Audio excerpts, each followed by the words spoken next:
Okay. So this is just one talk that I give. I've given this talk to a lot of corporations. It's very, very popular with corporations and also a lot of universities. Um, this this particular topic I've spoken about this at in India. So many like IIT Delhi. I don't know. There's a whole bunch of universities. I lose track because I've done it so many times. But one of the problems that I initially faced when I would talk about these things, the moment I use the word Veda or Hindu, people, even in organizations, they would tend to back off. They'll say, "Oh, we don't want religious stuff. We want a secular setting, blah blah, whatever." Right? So I said, "Geez, what do I do about this?" Then I realized that there are people talking about, they even charge money. By the way, none of the things I do, I don't take one penny from anyone, not even for travel. Wherever I go, whatever I do, we don't accept money. This knowledge is not for sale. Okay.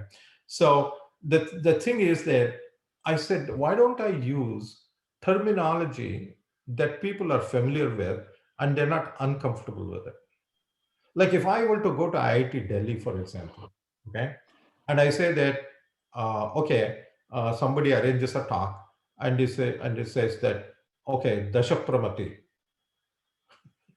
For A, they won't even arrange it to start with, and secondly, nobody will show, right? So if I say DeccaTrait approaches, they said DeccaTrait. What is DeccaTrait? Yeah, it sounds okay. It's a little weird, but I made up that word. I actually coined that word, that phrase, right? There's no such thing. Deca, of course, as you know, means 10, trait. So, Dasha Prameya, translate in English, you call it DeccaTrait. It sounds, that sounds cool, So, I have not had any difficulty going to universities, corporations, and so on. I've even asked people of other dharmas, with all due respect, I said, did you find anything offensive or anything in this talk? And every time people say, no, absolutely not. Absolutely not. So this particular thing is actually based upon this is not anything mine, I didn't make this up. Okay. This is extracted from our knowledge base and paraphrased and translated using modern terminology. That's all it is, right? This is not my stuff. I cannot take any credit for this except for the paraphrasing part. But before we even talk about an approach to success, the first thing I have to ask myself is, what is the definition of success? Like, how do I know? Like at my age, I'm 68 years old. So at my age, when I look back at my life, personal, professional, whatever, how do I know whether I was successful or not? What is the metric? Like, how do I define that? Right. And a lot of us, unfortunately, don't think about that at a younger age. And that's why you find that sometimes people who are late in life, later in life, not later in life, like in their 60s and 70s, they look back and say, yeah, I did professional, I did this, I did that, and all that. But they don't feel, internally, they don't feel like they were great, successful people. Even though they worked very hard, they worked very, very hard, they were very sincere, smart people, good intentions, and all that. So I went back to the Vedic definition of success. What is the Vedic definition of success, right? And the thing is that chakra, like even if you look at the Indian national flag, there's a chakra in the middle, right? So chakra wheel is a so in the Vedic tradition, there are two things that are used all the time, right? One is symbolism, and the other is numerology. That's why when they said that they want me to give a talk on October 18th, the first thing I said to Professor Matsui is, October is 10 and date is 18.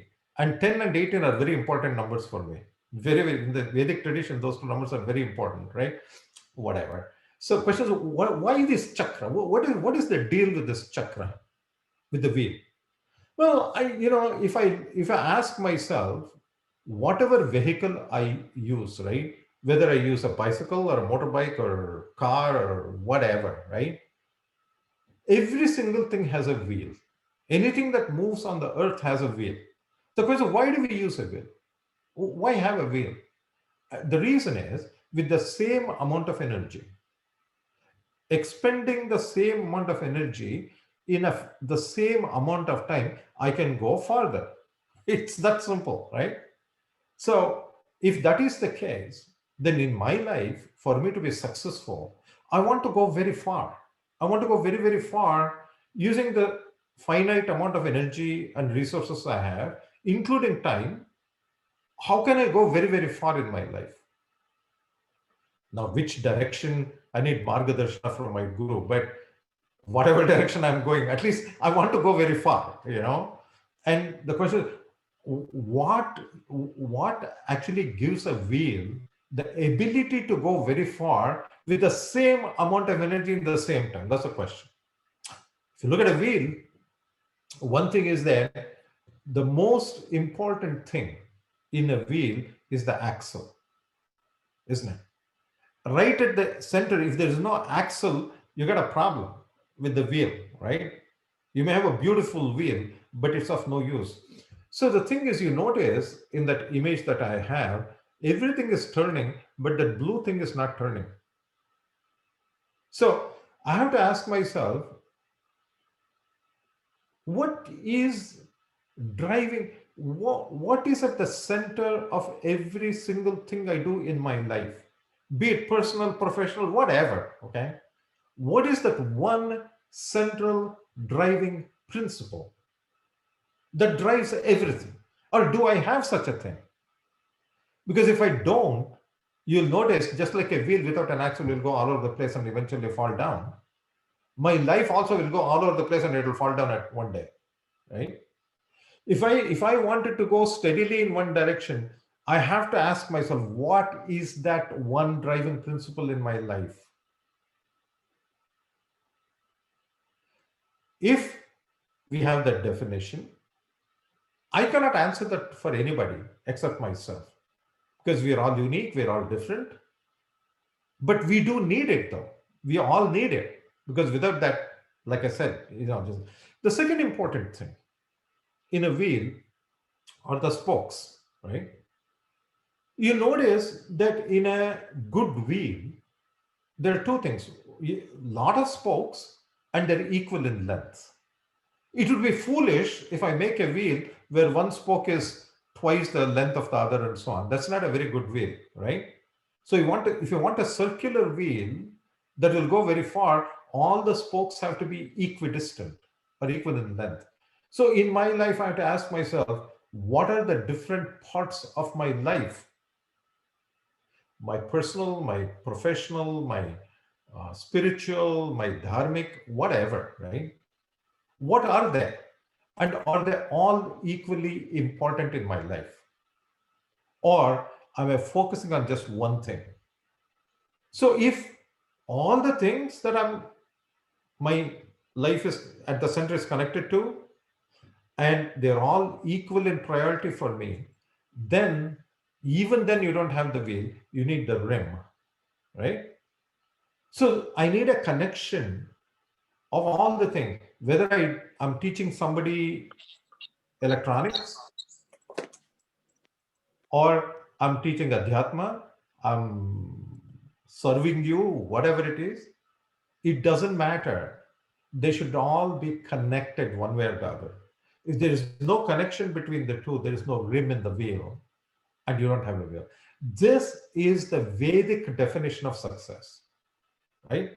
So if I want to go very far, all of us want to be successful, right? I don't know any person who says, I want my life to be a failure. No, nobody says that. Everybody says, I want to be successful. But the question is, my first question I ask my students, my shishyas, is when they say, I want to do something, I'll say, okay, good for you, but why? First question, why? Why do you want to do this? Like they come to me and say, sir, will you take me as your PhD student? I'll say, why? Why do you want to do a PhD? or whatever, right? And in everything, there should be one driving principle. So I just want to give you, before we talk about approaches and all that, what is success? And this is the definition I'm going to use in everything that I'm going to talk about.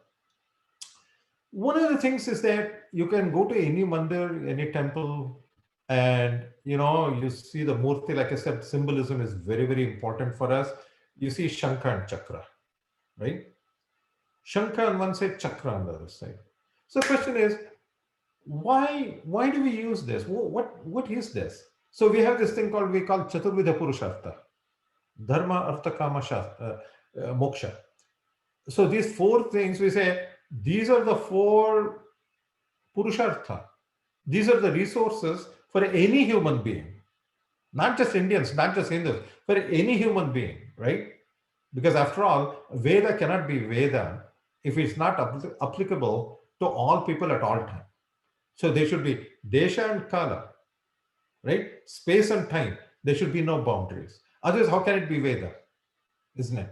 So this balance between resource on one side, on one hand, I'm given some resources, I'm blessed with some resources, but on the other side, there has to be dharma.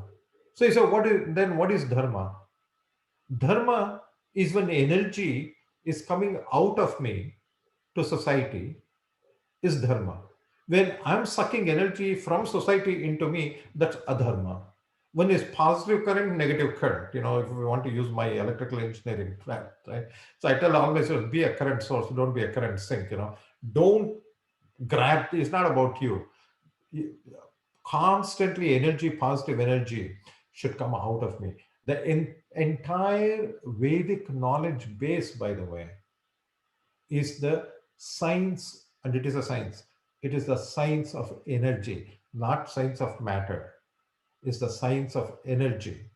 They realized long time ago, thousands and thousands of years ago, that if you can understand energy, just like matter, comes in million different types. It's not just one amorphous thing, right? It's all very different types of energy that will push you in different directions and so on.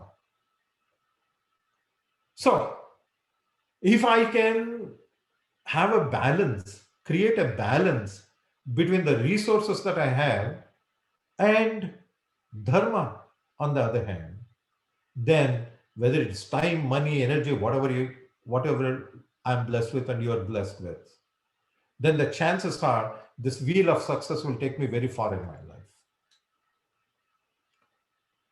So this particular approach is, like I said before, is from a concept we refer to as Dashapramati. Hanuman, he, and even Bhimasena in Mahabharata, he is supposed to have these 10 traits in Purna, completeness. And that is why he is successful. I have to quote you a little incident from Ramayana. Just before Hanuman jumps to Sri Lanka, jumps to Lanka, goes to Lanka, just before he jumps, right? One of the other monkeys asks Hanuman, says, hey, do you think you will reach that place? He says, 100% guaranteed I will reach Lanka. 100%, no doubt. So he says, how can you be so confident, bordering on arrogance? And I think many of you know the answer to that. Hanuman said, no, it's got nothing to do with me. I'm nothing but an arrow from Sri Rama's hands. And an arrow from Sri Rama's hands will always reach its goal, always. So the question is that this character, this wonderful character we call Hanuman, has so much to teach us, And I cannot put it in a cubby hole and say that, I do Ramayana part or something like that, and I'll do Sundarkanda, I will do, I'll sit there and chant all these things. Yeah, you can chant everything you want, but the question is, How do I absorb these things into my life? I cannot become Hanuman. I'd be an idiot to even want to do that. But if I can understand what these traits are and try to absorb it to whatever extent, yathashakti, to whatever extent I can in my life, then hopefully I may not become Hanumanta, I will never become Hanumanta, but at least in my own life, I can go way far. And I can tell you that, I speak from experience, and I don't want to tell you my personal life, but I can tell you one thing, which is that all the things that I have done, or I don't even want to say I have done, all the things that were done through me, people are amazed, including myself. It's like, how the heck did this happen? How can a very ordinary person from South Bangalore, I never even dreamt of this. It's like, how can it even happen? And when you look at that, you will see that these traits, one thing will lead to another, and that is actually what will lead to success. So the very first one, the foundation for everything, the very first trait is jnana. I will use Sanskrit words. I use English words when I'm talking to people unfamiliar with our culture or with our language. But I think in this forum, I can probably use Sanskrit words. That should be okay. Because knowledge is not a good translation. You can say wisdom, knowledge, but none of them truly represents jnana, right? Jnana is jnana, that's it. You cannot translate that to English. But the important thing is this. In our tradition, they actually not bifurcate, but divide into three parts, not two parts, into three different types of jnanas. One is what they call yathartha jnana. Second, they call viparita jnana. And the third one, they call ajnana. So we all go after knowledge, knowledge of various types. We spend so much time, effort, and all that. By the way, let me also say something which I find very common, especially with the younger generation. They seem to confuse information for knowledge. You can look up in Google, Wikipedia, whatever, right? On any topic. I can just type in a topic, something pops up, right? I say, that's what it is.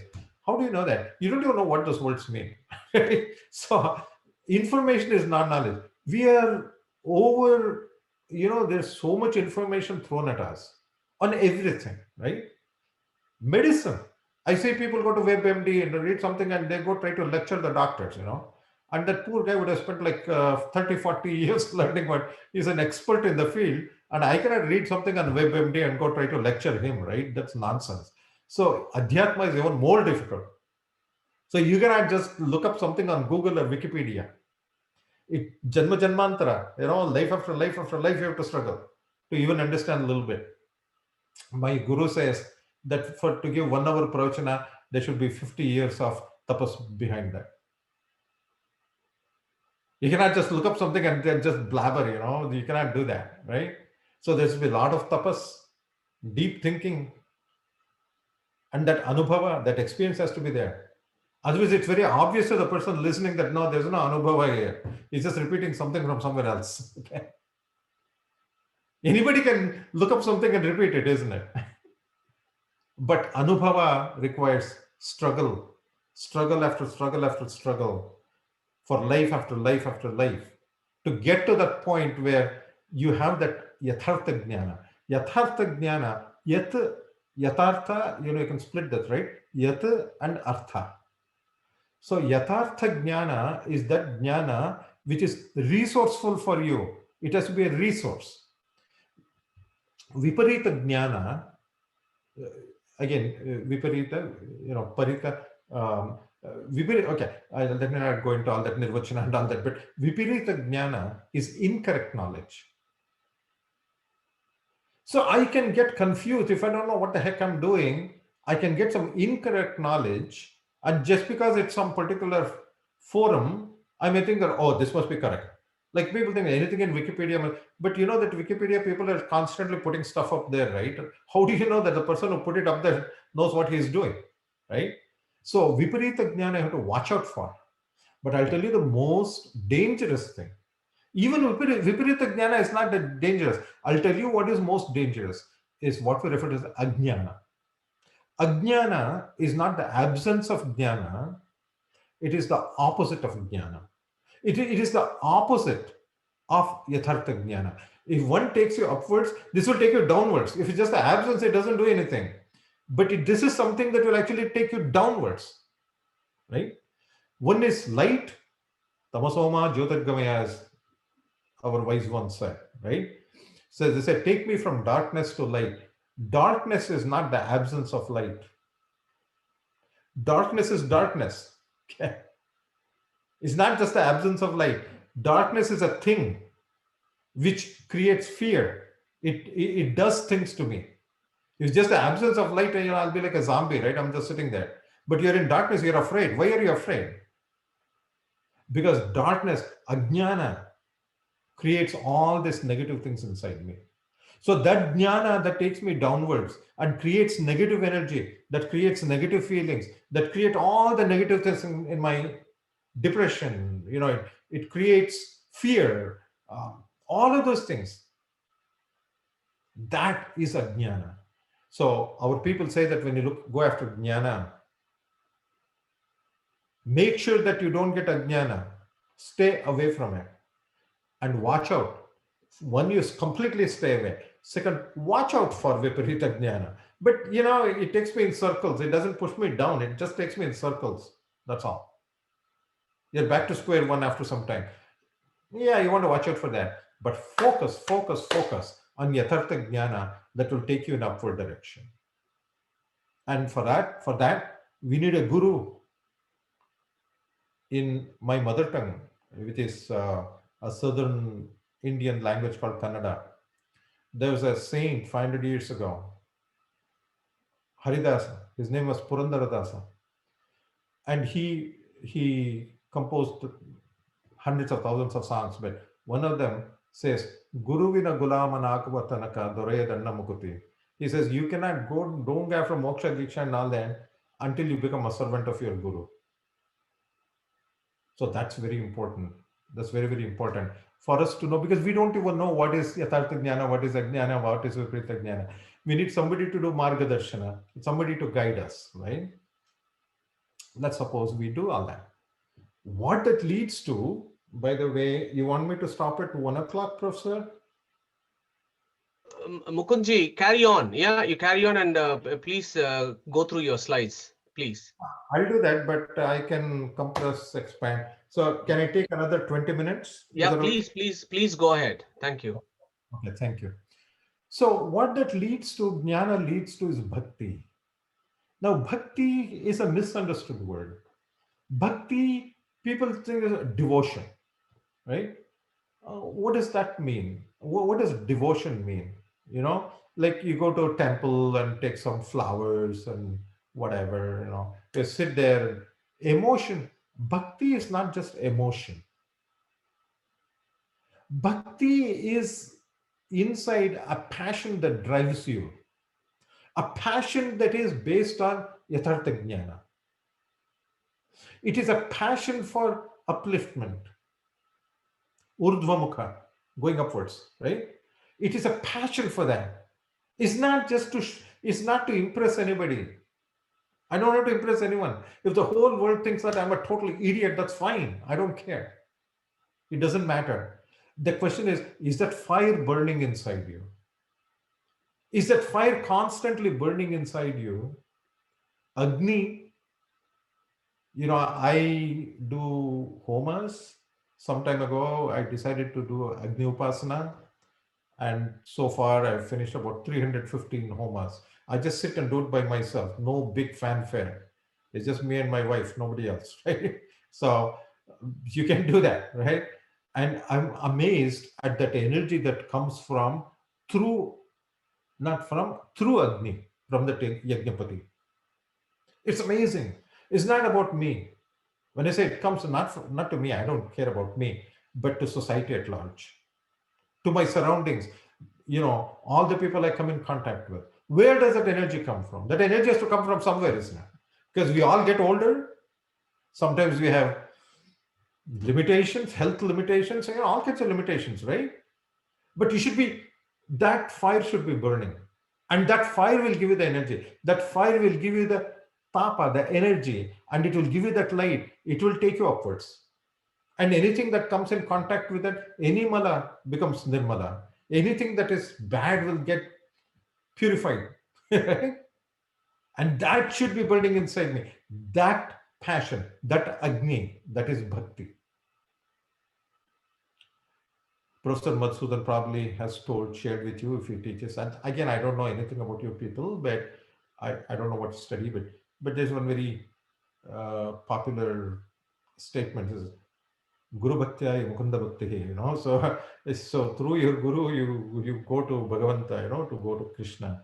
But anyway, that fire, that passion, that bhakti can only come from Yathartha Jnana. Otherwise, it's just emotion, right? Trait number 3. By the way, Hanuman had all of these things, 100%. Bhimasena too, right? I'm not using one more name, but that's even in the Avatara Traya, the third avatar also. But anyway, so now what does that lead to? Vairagya. Again, a misunderstood word. I'm a family man, right? I don't want to run away from my wife and children or grandchildren. I don't. I don't want to run away from my job either. Okay. I don't want to, but I don't want to run away from anything. That's not Vairagya.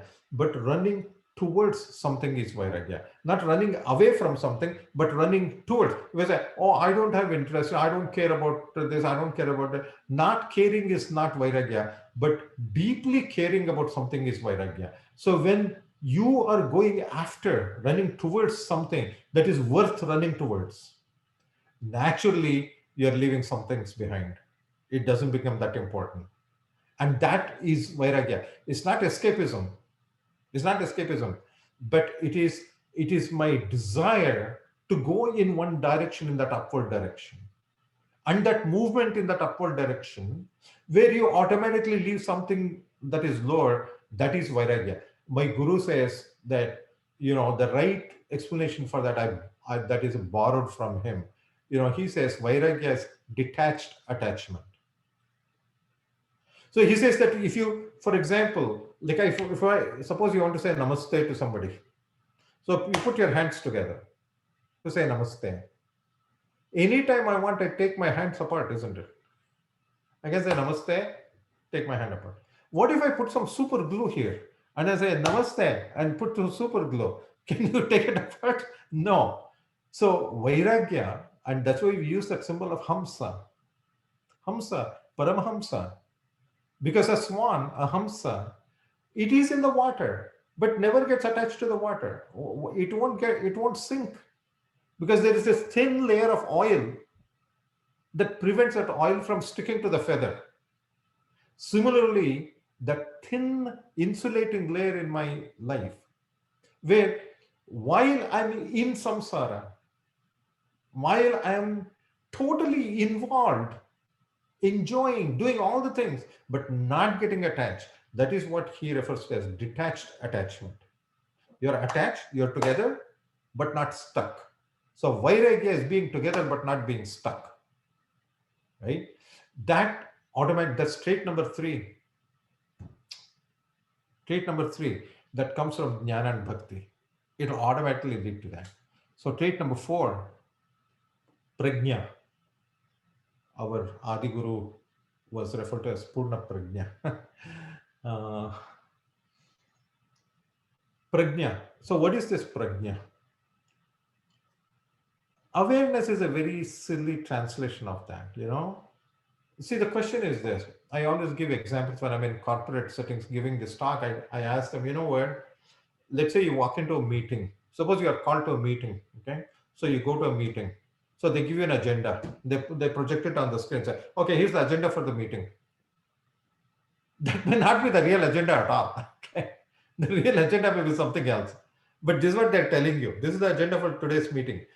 Won't it be nice if you walk into the meeting, you immediately know what the real agenda is? That is prajna. When you walk into a room, there are people sitting there, you immediately know what these people are thinking, what's going on. That is awareness. And that awareness cannot come unless the other three traits are there. So prajna is being aware of reality, not some illusory things that are being projected to you by someone or something. So that Shakti, that Prajna Shakti, is a very, very important trait in any successful person. You look at any real successful person, you'll see he knows exactly what's going on. He or she knows exactly what's going on, right? And that can come from the other three traits. Medha Shakti, right? Medha, Medha Shakti, again, how do you translate this, right? I wrote a little book on this. It's out of print now, but I wrote a book on this topic, and um, we don't have it. I may have one or two copies lying around somewhere, but it's out of print now. But I really had trouble. I struggled and said, what words do I know what it is, but what English word do I get for this? Because see, bhasha, language, every bhasha, every language is what you call abhivyakt, that is external manifestation of a culture and a way of thought. So if a concept is not there in a culture, you won't have a word for it. Always use the word, the example of, you know, all of you, all of you know, if I say lakshana, I don't need to explain that. You know exactly what that means, right?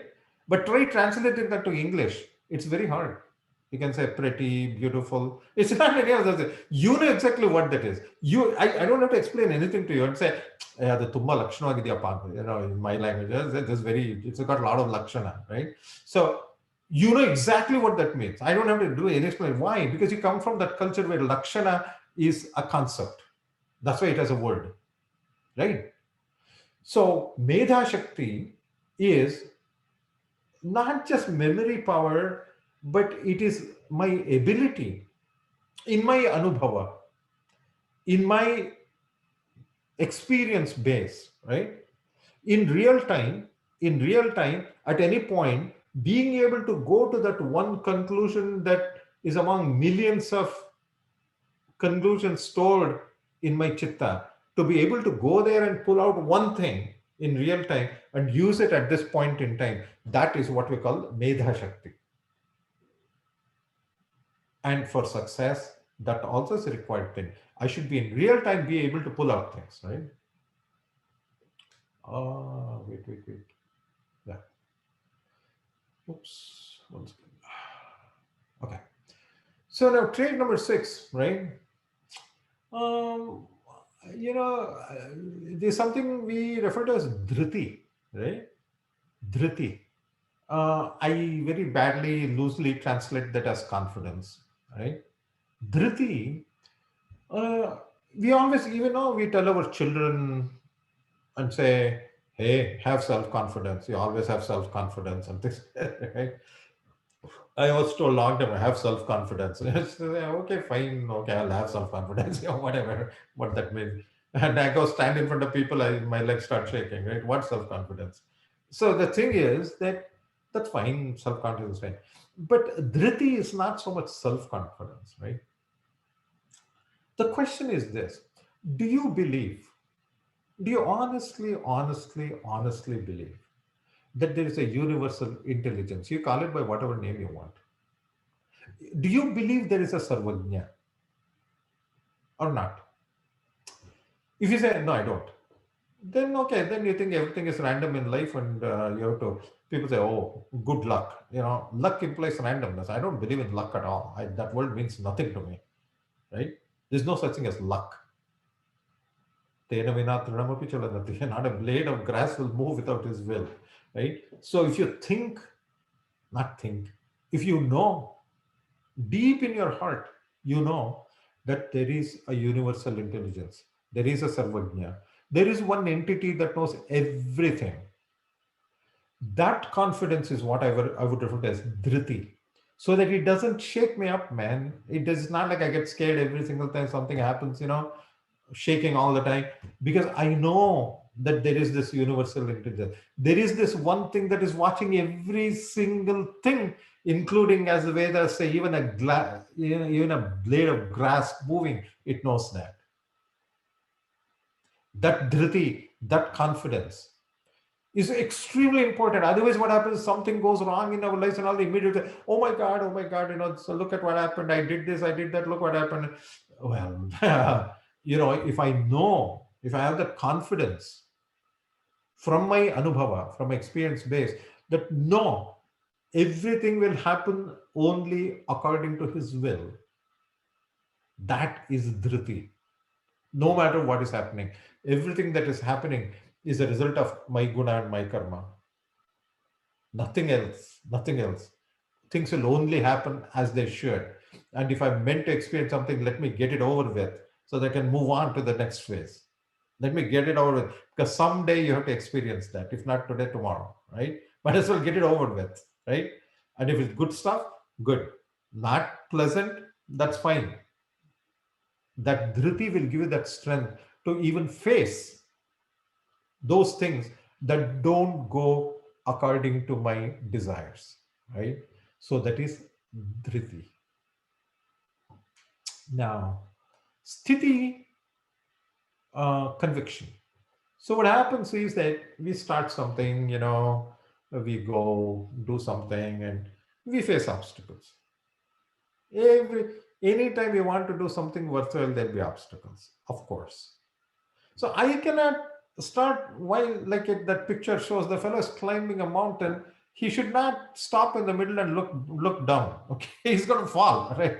So your focus should be on the top, on the goal, right?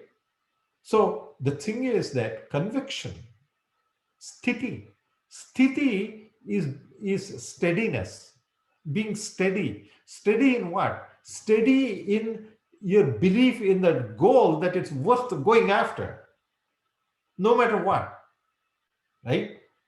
With all the struggles, with all the danger and all that. That is sthiti. If you do all these things, then, as Sri Krishna said in Bhagavad Gita, you get yoga. What is yoga? Not the today, when they talk of yoga, they talk of yogasana, right? It's not just physical balance, but you get mental balance. Not just mental balance, you get spiritual balance. See, if you don't have spiritual balance, not just mental is very good, but spiritual balance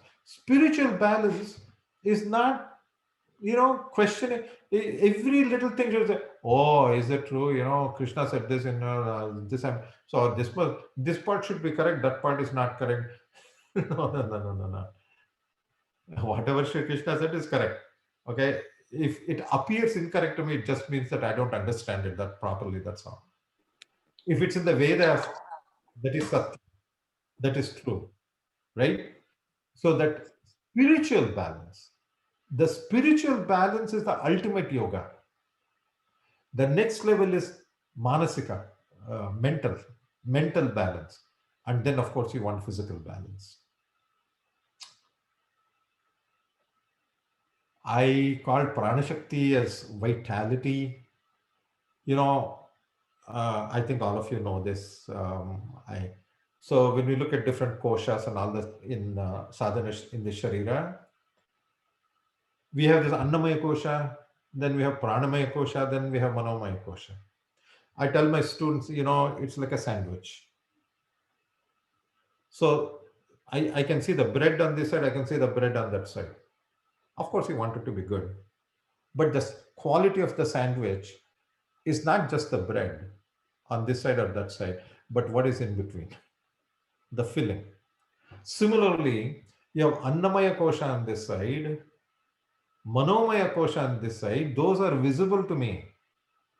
I feel that. But what I don't feel, the quality of this sharira and its ability to do sadhana, because after all, we refer to the sadhana sharira.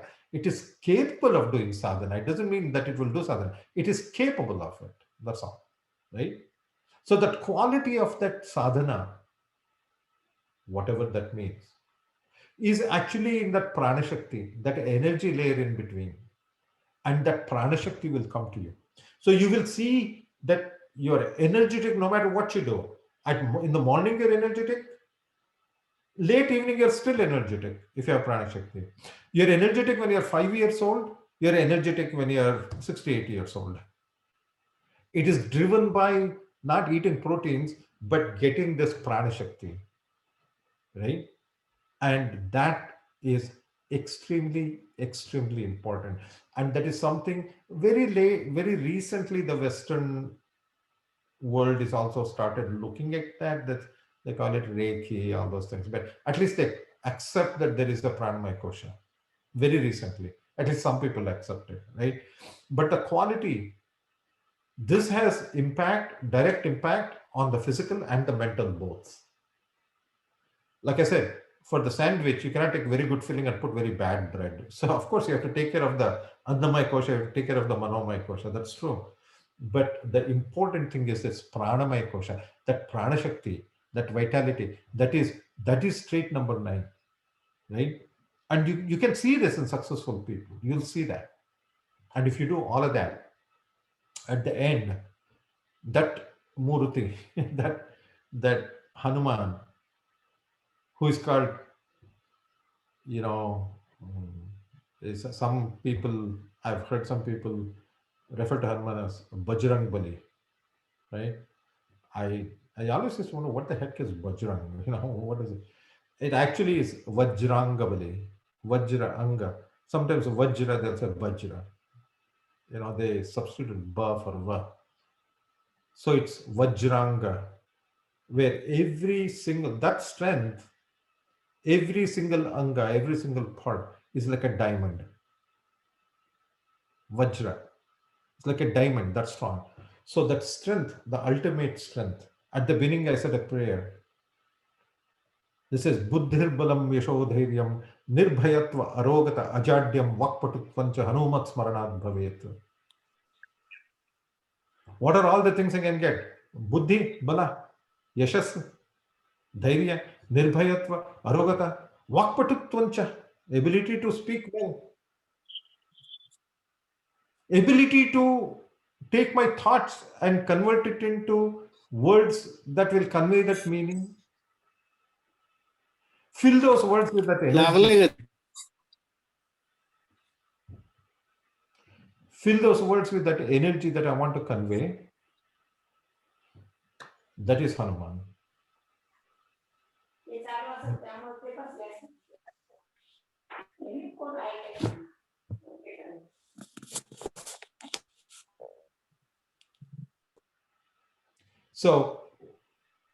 So what happens is that if these 9 traits get soaked into us somehow, Yathashakti, I started saying, I cannot even aspire to be Hanuman. That will be idiotic on my part.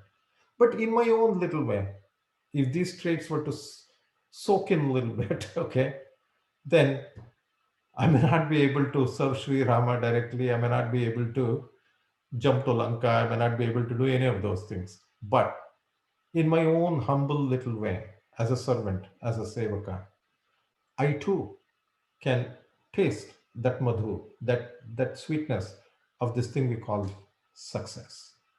And those are the 10 traits. Thank you so much for giving me this opportunity to share this with you. I really appreciate it. And particularly Professor Madhusudan, very kind of you to allow me. I'm just a very ordinary person, sir. There's nothing great about me at all. I'm a very ordinary person who have been blessed with very special things in life. I don't know why, but I've been blessed. I'm grateful. And it's my obligation to whatever I have, when you get some prasada, you don't sit and eat it by yourself. First, you share it with people and then you eat it. So similarly, whether it's knowledge or something else, when we are blessed with something, first you share it with others and then you consume it. So this is all Bhagavat Prasada, Guru Prasada. And thank you for giving me this opportunity of sharing it with you. Thank you. So that was truly wonderful, Professor Mukund. Quite an inspiring talk from you. Although you are several thousand miles away, it felt like you were just sitting next to us and giving us your pearls of wisdom. Almost, it felt like a guru is imparting his life's experience and knowledge to his students. So I'm really, really grateful for your wonderful talk, and you kept on time. That's great as well. So whilst your talk was going on, we've had quite a few questions. We got about 10-15 minutes for Q&A, and what I am going to do is I've sort of jotted down all the questions, Prof Mukund, and I'll acknowledge who has asked the question and from which part of the UK. So you will be impressed that we've had people phone in from the length and breadth of England who have phoned in for your talk, and we've had a good attendance today. About 45-50 people have joined us, which is fantastic. So the first question, perhaps a very important question for societies in the West, particularly Hindu societies in the West, those of us who have actually come from India, like you, I'm also from Bangalore. So we've all come here, we have made our lives here, we have lived here for well beyond 20-25 years, even some of us even more. So Bhaskar from Slough is asking a very, very pertinent question. He's saying, how do we make our children in the West appreciate Vedic heritage? We are losing this generation. Certainly, we are losing this generation in the UK, and we do not know what the situation in the US is. But how do we inspire them? How do you do it back home? And that will help us. Thank you. Yeah, good question. One thing I learned early on, I'm a father of two children, and at this point in time, I have three grandchildren. And um, when we have two girls, and when our daughters were growing up, of course, they were raised in the United States, and they're exposed to the culture and all that, which is fine. With that, nothing wrong with that. But the question is, can I teach them? Like, I see a lot of parents, they take them to the temple, or make them wear certain clothes and say, oh, sit down, you have to learn this, I'll teach you Bhagavad Gita. You know what you're talking about.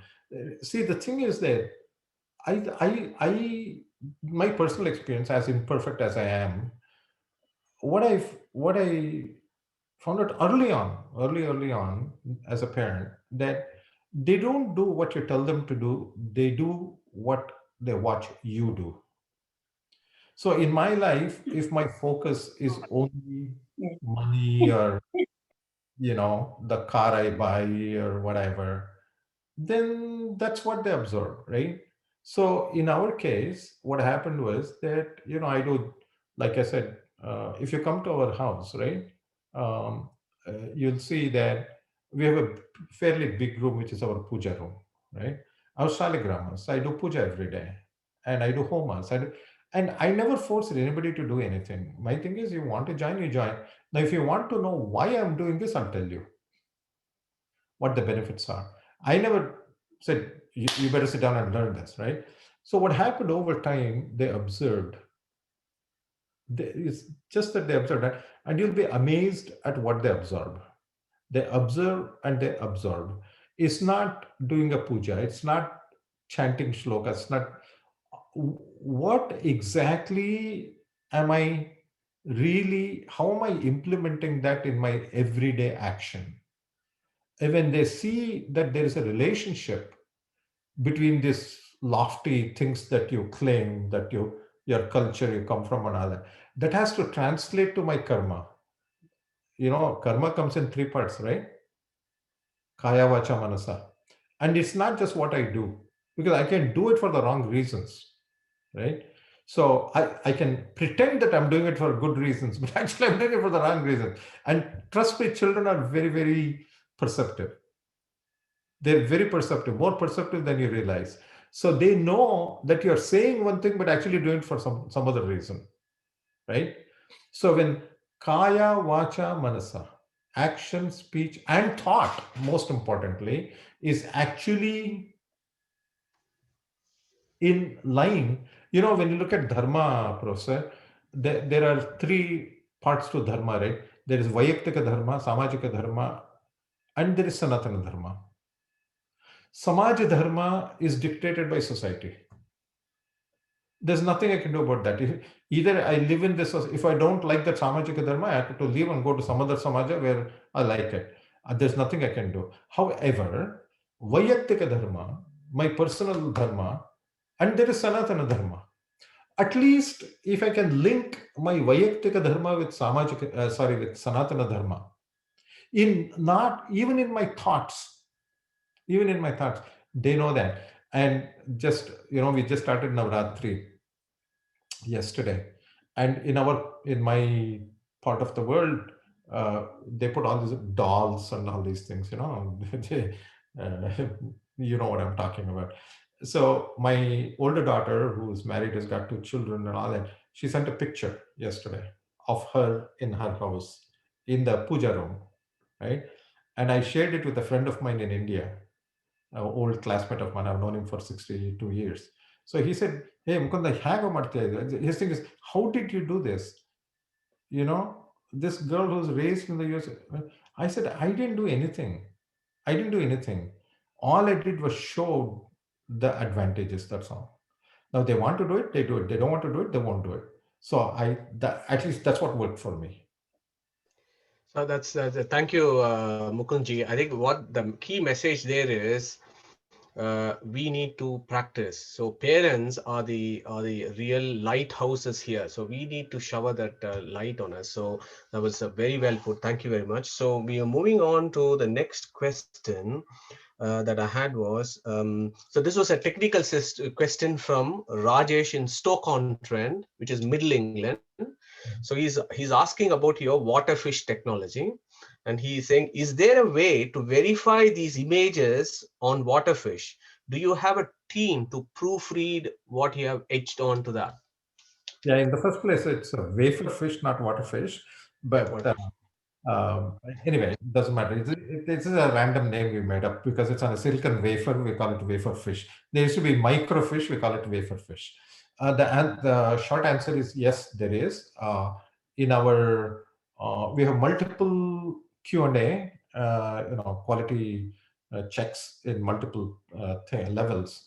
So when we get these images, we have one trained scholar who actually is a very tedious work, very, very tedious work. But he looks at every single image and looks at that to make sure that that image is okay. Because once that image is okay, when it gets transferred to, by the way, we also print it on archival paper, printed in book forms. So as we speak, we just bought some land. We want to keep it permanent. I want to leave something permanent behind. There's a tiny place called Pajaka near Udupi, and it's a birthplace of Acharya Madhva. So we bought some land and we just started building, just started actually. So 1 year from now, if you go to Pajaka, on the way to Pajaka Kshetra, on the left hand side, you'll see a big building that says Tara Prakashna. So you walk inside it, you'll see all these bound books also. We're also creating it in electronic form so that you can sit in UK and look at it, right? So the answer is yes, we do have a mechanism for quality checks. Okay, wonderful. Thank you. So I have a question for the benefit of all of us, because you did point about today being a very auspicious day, 10th of August. In US, you will say 18/10, whereas in UK we will say 10/18. So there is a difference, but 10 and 18 are there. So for the benefit of all of us, we would just like to have your insight in that Sankhya and the philosophy in those Sankhyas of 10 and 18, Professor Mukund. It's almost impossible to do that in 2-3 minutes, but I'll just say this, right? The reason that is important is I will remind you of an image that most of us have seen, again from Ramayana, where Hanuman, when he comes back, right? Sri Rama tells him, I have nothing to give you but myself, and gives him a hug, right? Rama comes and hugs Hanuman, right? There is adhyatmika artha, there is spiritual meaning behind that. So if you look at Ananta Jiva, right? Jiva, infinite number of souls, right? Those infinite number of souls, the question is, on one side you have infinity, on the other side you have this infinite number of finite numbers. Think of numbers. So if you have 1, 2, 3, 4, 5, 6, you can go to 10 trillion, it's still a finite number. So the question is, on the other side is infinity. So what is the interface between the finite and the infinite? You need an entity that is finite on one side and in touch with infinite on the other side to provide that medium of, this only way I can go to infinity. That's why we say Harisarvottama, Vayujivottama, because that interface is Hanuman. And that's why Rama is again it. Now, the thing is that if you look at Bhagavanta, we can call him Rama, Krishna, whatever, right? But if you look at Bhagavanta, he's infinite. But that number 18 is associated with him because there are, we as jivas, as ordinary people like me, we are bound by 15 fences. Bailey, 15 fences. Nama, karma, there are so many things, there are 15 of them, right? Again, that's why I said I can explain it, but not in 2 minutes, right? So we are all bound by those 15 things. The 16th is me, sitting inside those 15 fences, okay?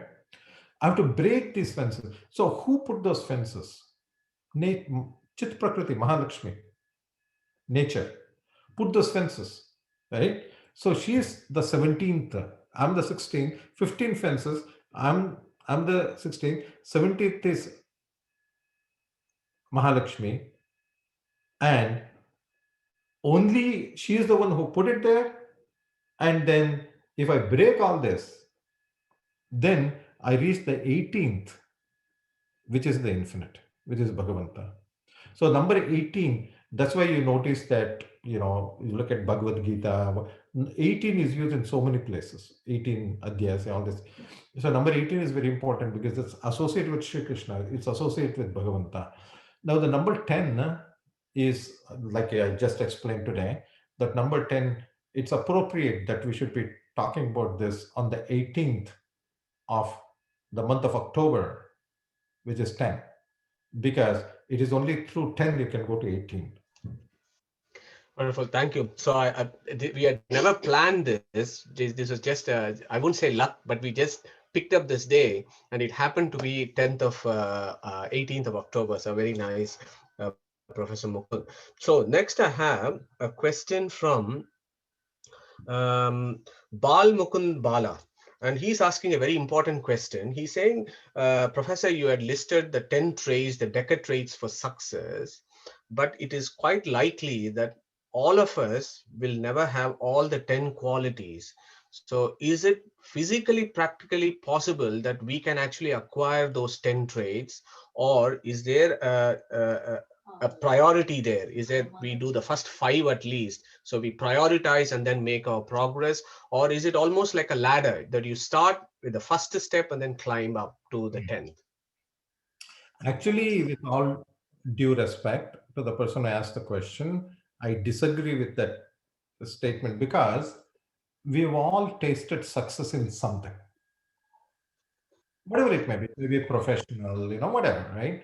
We've all tasted success in something in life, whatever it may, even if it's a small thing, which means that I actually have all the 10. You have all the 10, I have all the 10. That's not the question.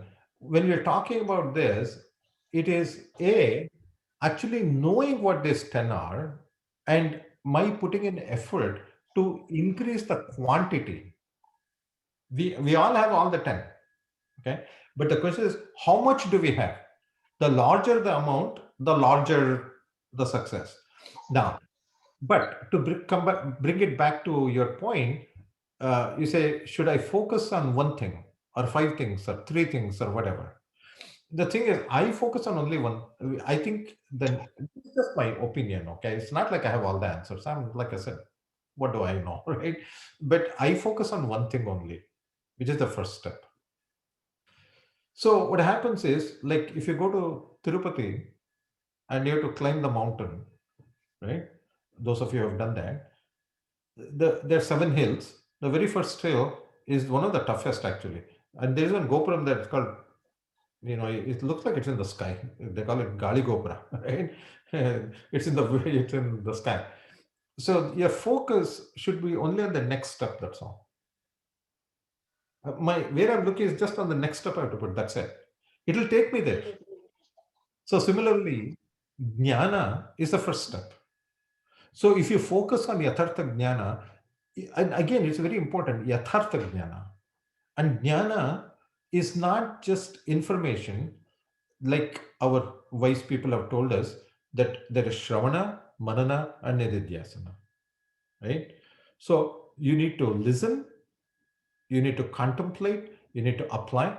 But I add a fourth thing, which I call dharana, which is, I'm almost afraid of saying this because you're a doctor and a medical doctor, and I know nothing about physiology or medicine.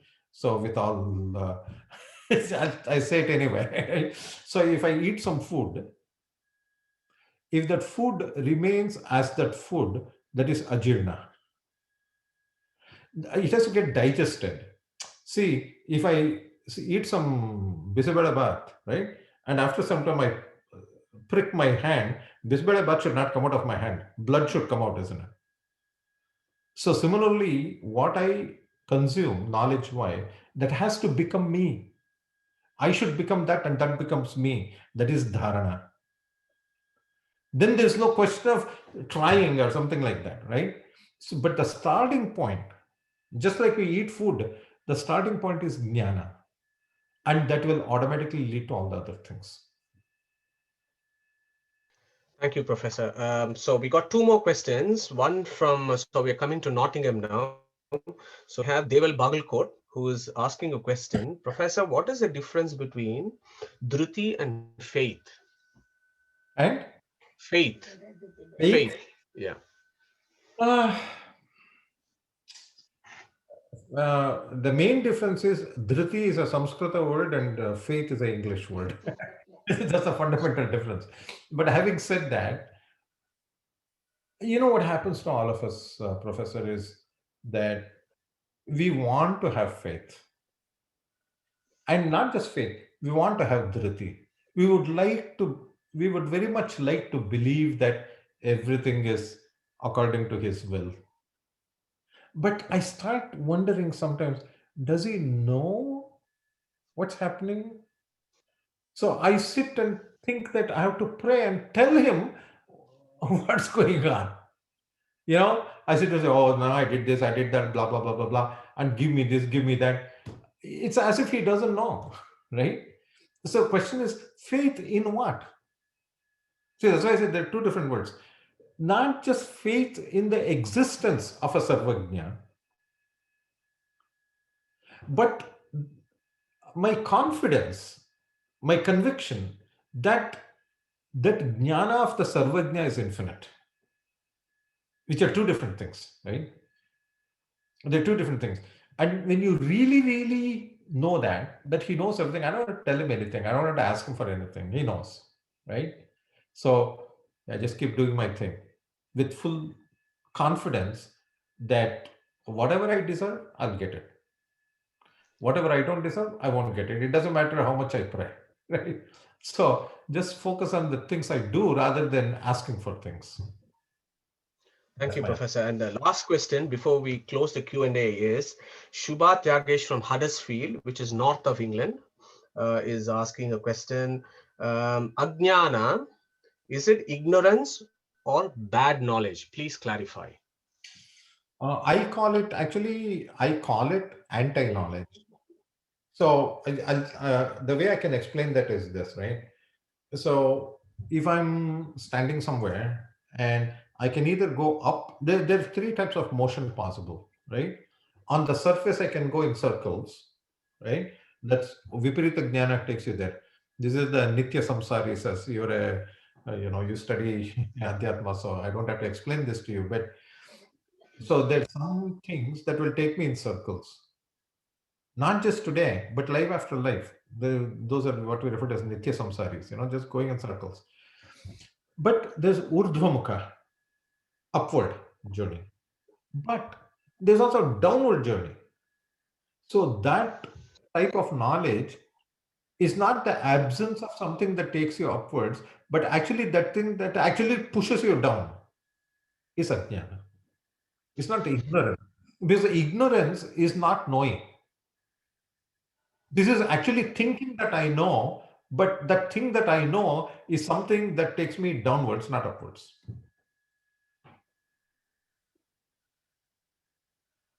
Yeah, thank you. So, Professor, can you hear me? Yeah, of course. Yeah. Yeah, sorry. Yeah, I thought we froze briefly. So yeah, so I think we are coming to the end of the Q&A session. So thank you very much for your very insightful answers. So we are now, I'm going to request Dr. Neeta Kulkarni. She's from Nottingham to actually give a vote of thanks. Please, Neeta. Namaskara to everyone. On behalf of Hindu Knowledge Academy, I'd like to thank Professor Mukundji for his precious time and a very fantastic lecture. And this is so relevant to our daily lives. That was amazing. I think he's so modest after all the achievements. I think what's very apt, I would say, is Yadyada Charati Shrestha Tattadev. So I think we should follow you as an example there. Oh my God. Definitely. And over the last 7 months, Professor Madhusudanji has been taking us on the right path through all his lectures on Purusha Suktam, Brahma Sutra, and creation. I think we're all really hugely indebted to him for all this knowledge that he's sharing with us. And also like to thank Sudarshanji and Chitraji for their enthusiasm and also organizational skills that they have got with this our sessions. And Sudarshanji always motivates us to be very interactive. Sorry, I'm looking at his picture on my screen, so I think maybe I'm looking at different parts here. And none of these sessions would have been possible, without that. So again, a very big thank you to Abhijit Nair, who's worked really hard behind scenes and actually being very instrumental in designing, maintaining, and administration of the website that we're talking about. And I think spouses and family members also deserve a big thank you. And very interactive session today with all those questions. And I think we've learned a lot from this. Now, above all, without elders or gurus or Sri Krishna's grace, as you can see, nothing would be possible. And as Professor Mukundji mentioned, Tena vina trinamapi na chalati. I think that was also part of what I was going to say, and I'm really happy that you mentioned that actually. So I think, as we all know, last month was Adhika Masa or Purushottama Masa, and as dedication to Lord Krishna, I would like to chant the last 5 verses. As you all know, they are the key 5 verses from Bhagavad Gita, or Purushottama Yoga of Bhagavad Gita. So I will chant those 5 as a dedication. Vavimau Purushau Loke Ksharashchakshara Evacha Ksharas Sarvani Bhutani Kutastokshara Uchyate Uttama Purushastvanyah Paramatmetyudahritaha Yo Lokatrayamabhishya Bibhartyavyaya Ishvaraha Yasmat Ksharamati Aksharaadapi Chottamaha Atosmi Loke Vede Cha Pratitah Purushottamah Yo Mamevamasambhudha Janati Purushottamam Sasarvavid Bhajati Mam Sarvabhavena Bharata Iti Guhyatamam Shastram Idamuktam Maya Nagha Etad Buddhva Buddhiman Syat Krita Satyascha Bharata. I'd once again thank Professor Mukundji and hope and wish that he can join us again in the future Sunday lessons. And thanks one and all. Just let us all end with the Shanti Mantra. Om Sahana Bhavatu Sahanau Bhunaktu Sahaviryam Karavavahai Tejasvinavaditamastu ma Vidvishavahai. Om Shanti Shanti Shanti. Shri Krishna Arpanamastu. Can I take 20 seconds to respond to what you said? One thing is, I was very surprised that that Murti of Sri Krishna that you have behind you. If you come to my living room, you will see exact same thing. Okay. I have exact replica of that. Exactly. Same thing. And it's in the corner, right? In the living room right here. And not just that, there is also a peacock feather, just like you have there. So for a second, I thought that you're sitting in my living room. As I said, oh my God, I actually thought. So that's I wish you could come over here, definitely. slightly freaky. But apart from that, it's, Hari Seva and Guru Seva, as I said earlier. And I'm happy to join your group anytime you want. It's up to you. On that note, Professor Mukundi, thank you very much for joining once again. Could I request all of us to give him a big hand of applause for a wonderful lecture. Thank you very much. Thank you. Thank you. So just before we sign off, our classes resume again from next Sunday. We're going to start, the timing is very good. We're going to start chapter 15 of Bhagavad Gita, the 20 verses. We'll spend this over the next 6-8 weeks or however long it's going to take. So see you all next Sunday, and Professor Mukund and all guests, thank you. It's Vijayadashmi as well next Sunday, so it will be a very good occasion to start. Wonderful. Yeah. So we will start next Sunday. So please join us next Sunday. And Professor Mukund, if there is anybody in the US who would want to join us, they will be most welcome as well. And definitely we would want you back in our sessions to enlighten us again. So thank you once again, and thank you all. Yeah. Take care and stay safe. Same time again. Same time. Yeah. Same time. Thank you. Thank you very much. Thank you.